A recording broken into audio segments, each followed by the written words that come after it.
Decision যেতিয়ালৈকে আশা কেন্দ্ৰীয় সমিতিৰ অধিৱেশন নহয় আৰু নতুন কমিটি নবনে তেতিয়ালৈকে আমি কাৰ্বি আংলং জিলা সমিতি নতুন কমিটি কেতিয়াও গঠন হ'ব নিদিওঁ আৰু নহ'ব।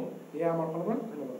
যোগেদি অসমত বসবাস কৰা আদিবাসী ভাই বন্ধুসকলক জনাব বিচাৰোঁ যে যোৱা 4/2/2022 তাৰিখে চেণ্ট্ৰেল কমিটিৰ যুটীয়া স্বাক্ষৰত প্ৰদীপ নাগ আৰু নুৱাছ বাৰ্লাৰ যুটীয়া স্বাক্ষৰত এখন অৰ্ডাৰ কাৰ্বি আংলং জিলা কমিটিক দিয়া হ'ল, য'ত লিখা আছে যে আশা কাৰ্বি আংলং জিলা কমিটিৰ সাধাৰণ সভাপতি পদৰ পৰা বহিষ্কাৰ কৰা হ'ল। আৰু কাৰণসমূহ যিটো দেখাইছে সেই কাৰণসমূহ আমি কোনোপধ্যে মানি নলওঁ, কাৰণ আমাৰ ছাত্ৰ সংগঠনৰ সুকীয়া এখন সংবিধান আছে। সংবিধানৰ অনুসৰি আমাৰ চেণ্ট্ৰেল কমিটিৰ কাৰ্যকাল ইতিমধ্যে পাৰ হৈ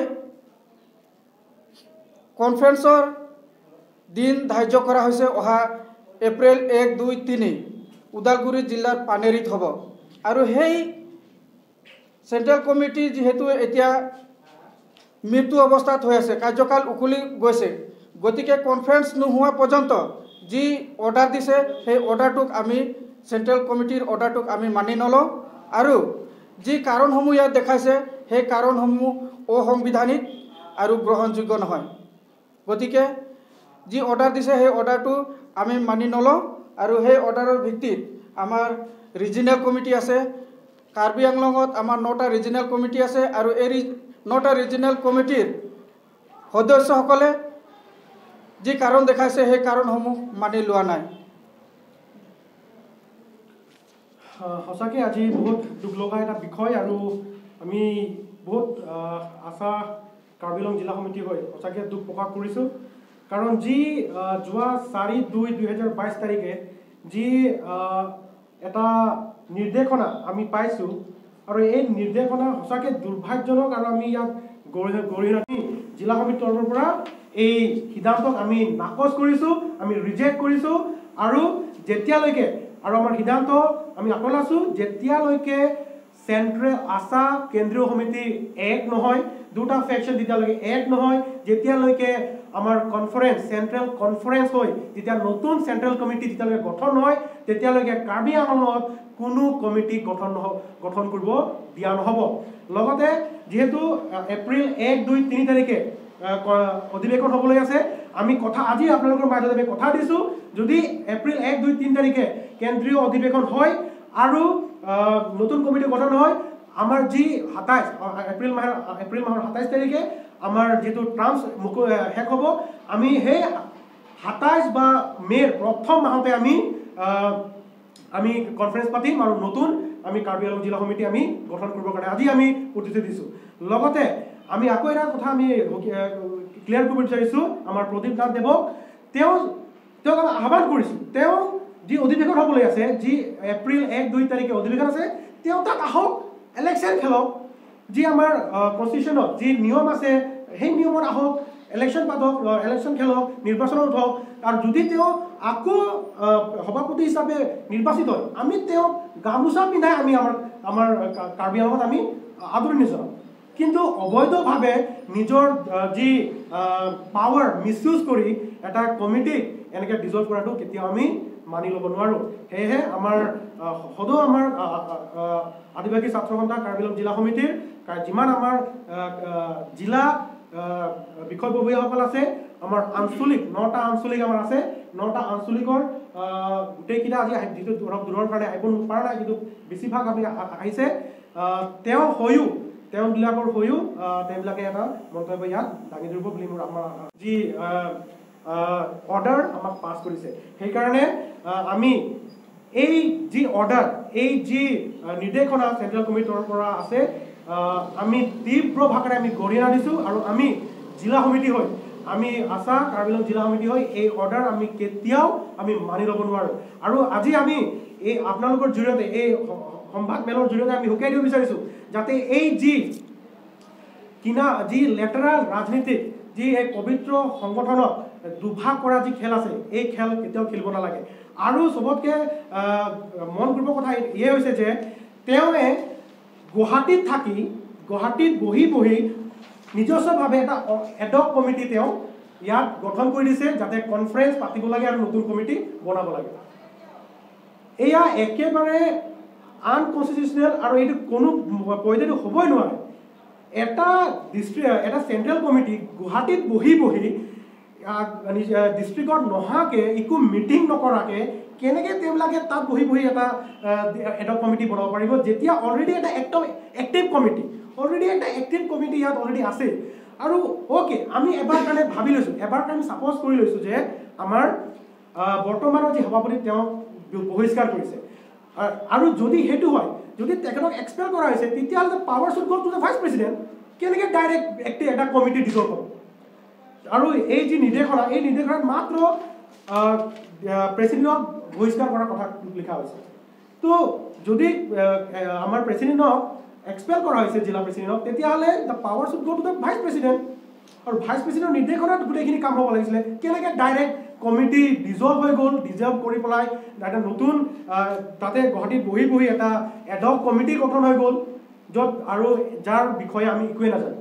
আৰু এই সকলো আমাৰ এই সংবিধান মতে চলোঁ। আমি কাকো ব্যক্তিগত কাৰো ব্যক্তিগত চিন্তা বা ব্যক্তিগত সিদ্ধান্ত মতে এইটো নচলে। এইটো পোনপটীয়াভাৱে ডাইৰেক্টলি এইটো যিটো আমাৰ ৰাষ্ট্ৰৰ সংবিধান আছে, সেই সংবিধান মতেহে আমি চলিম। সেয়েহে যি দেখি পাইছোঁ আমাৰ দুৰ্ভাগ্যজনক ৰূপে যিটো আমাৰ সম্পাদক সন্মানীয় আমাৰ প্ৰদীপ নাথ দেৱে যি নিৰ্দেশনা জাৰি কৰিছে, এই নিৰ্দেশনাত তেওঁৰ ব্যক্তিগত চিন্তা হৈছে আৰু ইয়াৰ বহুতো কাৰণ আছে। প্ৰথম কাৰণটো হৈছে যিহেতু 2000 চনৰ পৰা আমাৰ আশা কেন্দ্ৰীয় সমিতিৰ দুটা ফেকশ্যন চলি আছে, দুটা ফেকশ্যন বা দুটা গোট। এটা হৈছে আমাৰ প্ৰদীপ নাথ দেৱৰ এটা ফেকশ্যন, এটা হৈছে আমাৰ ষ্টেফেন লাকৰাৰ ফেকশ্যন। আৰু এই দুইটা কেন্দ্ৰীয় সমিতি 2016 চনৰ পৰাই নিজৰ হিচাপে তেওঁলোকে কেন্দ্ৰীয় সমিতি চলাই আহিছে। আৰু বহুত দিন এতিয়া আমি দেখিব গ'লে 7 বছৰ হৈ গ'ল এই দুটা কমিটিয়ে একো অধিৱেশন কনফাৰেন্স নপতাকৈ, নতুন কমিটিৰ একো চিন্তা নকৰাকৈ তেওঁলোকে অবৈধভাৱে কমিটিখন চলাই আহিছে। আমাৰ ফালৰ যি প্ৰদীপ নাথ দেৱৰ তেওঁৰো কাৰ্যকাল ইতিমধ্যে দুটা কাৰ্যকাল আমাৰ শেষ হ'ল, দুটা কাৰ্যকাল তেওঁৰ শেষ হ'ল। আৰু তেওঁ এতিয়া বৰ্তমান অবৈধভাৱে এক বছৰ এতিয়ালৈকে তেওঁ অবৈধভাৱে অধিৱেশন নপতাকৈ তেওঁ কমিটিখন চলাই আছে। আৰু আমাৰ সংবিধান মতে এটা কমিটি মাত্ৰ 3 বছৰলৈকেহে কাৰ্যকাল কৰিব পাৰিব। তাৰ পাছত আৰু মেক্সিমাম 2 টাৰ্মছ, সেইটো মেক্সিমাম 2 টাৰ্মছ এটা লিডাৰে নিৰ্বাচিত হ'ব পাৰে। কিন্তু আমাৰ ফালৰ যি একো কনফাৰেন্স নপতাকৈ, একো আলোচনা নকৰাকৈ তেওঁ আমাক যি অবৈধভাৱে তেওঁ নিজৰ চিন্তা ধৰি আমাক যি অৰ্ডাৰ দিছে, এই অৰ্ডাৰ আমি কেতিয়াও মানি ল'ব নোৱাৰোঁ। আৰু এই অৰ্ডাৰ দিয়াৰ বিশেষ কাৰণ হৈছে আমি যিমান আমাৰ অসমত আমাৰ আচাৰ জিলা সমিতিবিলাক আছে তেওঁবিলাকে এতিয়া একত্ৰিত হৈছে আৰু তেওঁবিলাকে প্ৰেছাৰাইজ কৰিছে যে আমাৰ চেণ্ট্ৰেল কেন্দ্ৰীয় সমিতিৰ যি দুটা ফেকশ্যন আছে, এই দুটা ফেকশ্যন একে হ'ব লাগে আৰু একে হৈ পেলাই তেওঁবিলাকে কনফাৰেন্স পাতিব লাগে আৰু কনফাৰেন্স পতাৰ পাছত এটা ষ্ট্ৰং কেন্দ্ৰীয় সমিতি বনাব লাগে। আৰু এই যি সিদ্ধান্ত, আৰু এই সিদ্ধান্তত আমাৰ যিটো ষ্টেফেন লাকৰাৰ ফেকশ্যন আছে তেওঁবিলাকে বিনা চৰ্ত তেওঁবিলাকে আগুৱাই আহিছে আৰু তেওঁবিলাকে এক হ'ব বিচাৰিছে। আৰু আমাৰ ফালৰ যি সাধাৰণ সম্পাদক অৰ্থাৎ প্ৰতিষ্ঠাপক সম্পাদক আমাৰ জোচেফ মিছ ডাঙৰীয়া, তেওঁ আমাৰ ফালৰ পৰা আগুৱাই গৈছে আৰু দুটাও আলোচনা কৰি অহা এপ্ৰিলৰ 1, 2, 3 তাৰিখে অধিৱেশন ওদালগুৰি পাংৰিত অনুষ্ঠিত কৰিছে। কিন্তু এই সিদ্ধান্ত আমাৰ যি সভাপতি প্ৰদীপ নাথ দেৱে মানি লোৱা নাই। তেওঁ এই কনফাৰেন্সত যাব বিচৰা নাই, এই কনফাৰেন্স যাব বিচৰা নাই আৰু তেওঁ নিজস্বভাৱে বিভিন্ন কাৰণ দেখুৱাই আছে। সেইকাৰণে আমি আমাৰ কাৰ্বি আংলং জিলা সমিতি হয়, আমি এই যি কনফাৰেন্সত আমি আৰু যি একত্ৰীকৰণ, দুটা আমাৰ ফেকশ্যন একত্ৰীকৰণ হ'ব লাগে, ইয়াক আমি প্ৰেছাৰাইজ কৰি আছোঁ আৰু ষ্ট্ৰংলি আমি প্ৰেছাৰাইজ কৰি আছোঁ যে এই ইউনিফিকেশ্যন হ'ব লাগে আৰু যিকোনো পৰ্যায়ত হ'ব লাগে। কিন্তু যিহেতু আমি প্ৰেছাৰাইজ কৰাৰ কাৰণে একমাত্ৰ আমাৰ যি প্ৰেছাৰাইজ আমি কৰি আছোঁ, সেইকাৰণে আমাক ক্ষমতাৰ পৰা উফৰাবলৈ কাৰণে তেওঁ এই নিজস্বভাৱে এই সিদ্ধান্ত লৈছে। ইয়াৰ বেলেগ একো কাৰণ নাই। তেওঁ নিজৰ স্বাৰ্থক যেহেতু আমি তেওঁক প্ৰেচাৰাইজ কৰি আছোঁ, গোটেই আমাৰ যি জিলা সমিতিবিলাক আছে এই কনফাৰেঞ্চ কৰাৰ বাবে তেওঁ আমাক এটা অসাংবিধানিক আমি সিদ্ধান্ত পাৰ কৰিছে। লগতে এই যি সিদ্ধান্তৰ ইয়াত এটা ৰাজনীতিক দিশো আছে। যেহেতু আমি সকলোৱে জ্ঞাত, যেহেতু কাৰ্বি আংলঙত আগন্তুক আমাৰ বহুত সোনকালে এপ্ৰিল মাহৰ লাষ্টত চাগে আমাৰ নিৰ্বাচন হ'বলৈ আছে। আৰু তেওঁ BTR ইলেকশ্যনত যি BTR কাউন্সিল ইলেকশ্যন যি তেওঁ তাত এটা ঘৃণনীয় যি তেওঁ বেচা মেলা কাম কৰিছে, যাৰ কাৰণে সকলোৱে আমি দেখিবলৈ পাইছোঁ মাধ্যম আপোনালোকৰ প্ৰেছৰ জৰিয়তে BTRে নিজে আমাৰ মানুহবিলাকে তেওঁলোকে নিজে প্ৰেছ মিট কৰি কেনেকৈ তেওঁ কিনা বেচা কামবিলাক কৰিছে তেওঁ আমাক আমি সকলো জৰিয়তে আমি সংবাদ মাধ্যমৰ জৰিয়তে আমি দেখিবলৈ পাইছোঁ। আৰু এই একেই ঘৃণনীয় খেল তেওঁ আমাৰ আগন্তুক যি কাউন্সিল ইলেকশ্যন হ'বলৈ আছে তাতো সেই ঘৃণনীয় কিনা বেচা যি খেল খেলিব আছে, সেই খেল খেলিবৰ কাৰণে তেওঁ আমাক মাত্ৰ আমাৰ বৰ্তমানৰ যি আমাৰ জিলা সমিতি আছে, আছা কাৰ্বি আংলং জিলা সমিতি আছে, আমাৰ মাত্ৰ আৰু এমাহে আছে। এমাহৰ পাছত আমাৰ যি টাৰ্ম আছে শেষ হ'ব। আমাৰ যোৱা 27 এপ্ৰিল 2019 চনত আমাৰ এই কমিটি গঠন হৈছিলে। আৰু এতিয়াও এমাহ বাকী আছে আমাৰ কাৰ্যকাল শেষ হ'বলৈ কাৰণে। আৰু যদি আমাক নিলম্বন কৰিব বা আমাৰ কমিটিখনক ডিজলভ কৰিব আছিলে, এমাহ আৰু এমাহ ৰৈ দিলে কি ডাঙৰ কথা আছিলে? এমাহটো ডাঙৰ কথা নহয়। এমাহ পাছত আমাৰ এনেও সময় শেষ হ'ব, তাৰপিছত তেওঁবিলাকে নতুন কমিটি এনেও গঠন হ'লেহেঁতেন। তো এমাহৰ আগত তেওঁ এই ডিচিশ্যন ল'ব লগা হৈছে, কাৰণ ইলেকশ্যন আগত আছে। আৰু যদি এই কমিটি বৰ্তমান আছা জিলা কমিটি যদি ইয়াত থাকিব, তেওঁৰ যি ঘৃণনীয় কিনা বেচা খেল ইয়াত নচলিব।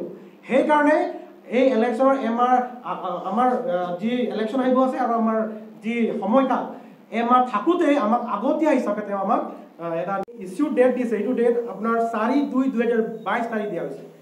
আৰু এই যিটো অৰ্ডাৰ, এই অৰ্ডাৰ আমি যোৱা 5/3/2022 তাৰিখে পাইছোঁ, অৰ্থাৎ এমাহৰ পাছত। আৰু চবতকৈ দুখ লগা বিষয় হৈছে এইটো আমি কাৰোবাৰ অৰ্ডাৰ হিচাপে নহয়, ছ'চিয়েল মিডিয়াৰ থ্ৰুদি ডাইৰেক্ট আমাৰ যিটো আছা জিলা সমিতিৰ যি হোৱাটছএপ গ্ৰুপ আছে, সেই হোৱাটছএপ গ্ৰুপত এই অৰ্ডাৰ আপলোড কৰি দিয়া হৈছে। আৰু যি কাৰণসমূহ ইয়াত দেখাইছে আৰু যিটো বিষয় সঁচাকৈ দুৰ্ভাগ্যজনক বিষয় হয়, কাৰণ ইয়াত আমাক সম্বোধন কৰিছে প্ৰতি সভাপতি সম্পাদক। আৰু ইয়াত বিষয় দিয়া হৈছে আমাৰ কাৰ্বি আংলং জিলাৰ যি বৰ্তমানৰ সভাপতি সন্মানীয় সুনীল লুডুং দেৱক তেওঁলোকে অনিৰ্দিষ্টকাললৈকে বহিষ্কাৰ কৰিছে। আৰু যদি এইটো সঁচাকৈ হ'লহেঁতেন, তেতিয়াহ'লে ইয়াত যিটো বিষয়, সেই বিষয়টো কেতিয়াও সভাপতি বা সম্পাদক কেতিয়াও এইটো সম্বোধন কৰিব নোৱাৰে। কাৰণ এইটো তেওঁবিলাকে কৰিব লাগিব হয় জিলা সমিতিক, নতুবা যিটো আমাৰ এডভাইজৰী বৰ্ড আছে তেখেতসকলক এইবিলাক কৰিব লাগিব। আৰু যিকেইটা কাৰণ তেওঁবিলাকে দেখাইছে, এই কাৰণ সঁচাকৈ একেবাৰে অসাংবিধানিক, এইটো আমি কেতিয়াও মানি ল'ব নোৱাৰোঁ। চ' সেয়েহে আমি যোৱা আমাৰ যি এই হোৱাটছআপ জৰিয়তে যেতিয়া আমি এই অৰ্ডাৰখন দেখি পালোঁ, আমি তৎকালীনভাৱে আমি আমাৰ যি জিলা সমিতি আছা কাৰ্বি আংলং জিলা সমিতি আছে, এই জিলা সমিতিৰ আমি কাৰ্যকাৰী বৈঠক গোটেই আমাৰ যি এডভাইজাৰ বৰ্ডিৰ লগত আমি পাতিলোঁ। আৰু যোৱা 6/3/2022 তাৰিখে আমাৰ সিদ্ধান্তসমূহ হৈ গ'ল। আৰু গোটেই আমি আলোচনা বিবেচনা কৰি আমি এই সিদ্ধান্ত ৰূপান্তৰ হৈছোঁ যে এই যি অৰ্ডাৰ দিছে, এই অৰ্ডাৰ একেবাৰে অসাংবিধানিক। এইটো মানে ইটছ ফাৰ ফ্ৰম প্ৰেক্টিকেলিটি, এইটো কেতিয়াও গ্ৰহণযোগ্য